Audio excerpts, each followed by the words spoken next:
و ای کسانی که علمای اسلام هستین عبرت بگیرین. و شما امر میکنید مردم به نیکی و تنسون انفسکم، و شما فراموش میکنید نفسهای خودتان.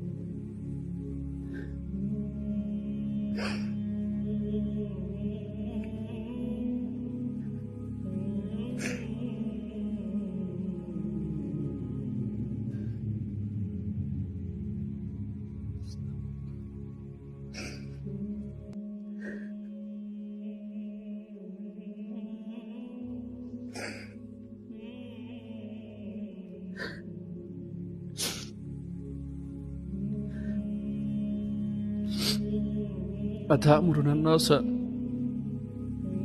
این استفهام توبیخی هست که شما امر میکنید مردم بالبر به نیکی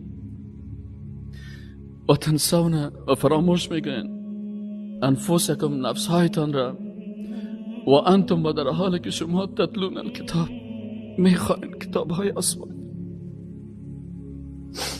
افلا تعقلون، بس چرا از عقلتان استفاده نمیکنید و عقلتان در کار نمیبردید؟ واستعینوا بالصبر والصلاة، استعانت بگیرین به چی؟ در مصیبت ها و در سختی ها.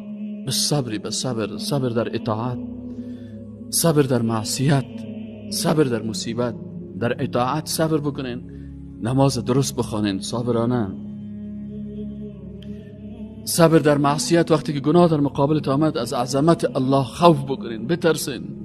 مثل که یوسف علیه السلام وقتی که در مقابل یک زن پولدار و پیسه‌دار در قصر با تمام امکانات وقتی که آماده میشه فرار میکنه از گناه، و وقتی که برتان مشکل میه، سختی میه، رجوع بکنید به نماز، به طرف الله رجوع بکنید، به بارگاه الله سجده بکنید، به مخلوق مراجعه نکنید. رسول الله صلی الله علیه و آله وقتی که در کدام مشکل روبرو میشد فوراً نماز میخوان، استعانت میخواست با صبر و با نماز.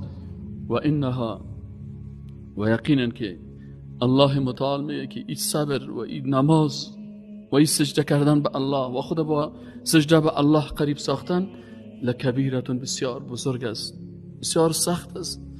الا مگر علی الخاشعین، نمانده های الله که خشوع دارن، کسانی که قلب ذلت خود به الله بیان میکنن، خود جسد خود، جسم خود، فکر خود، قلب خود، کلش بر الله تسلیم کردن و ذلیل در مقابل الله میشه. الذین، و کسایی که یظنون، ظن در باب عقیده به معنای یقین است. الذین، کسانی که یعتقدون، یقین میکنن، یظنون ای یعتقدون، یتیقنون، یقین دارن که انهم اینا ملاقو ربه.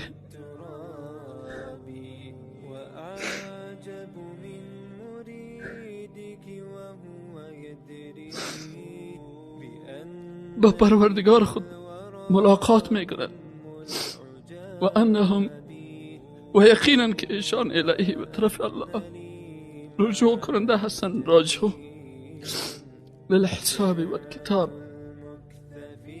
یقین دارن، ایمان دارن روز قیامت است و در این روز در مقابل خالق یکتا استاد میشیم و الله از یک عمل ما، از یک سخن ما، از یک پول ما، از یک لحظه عمر ما را الله محاسبه میکنه.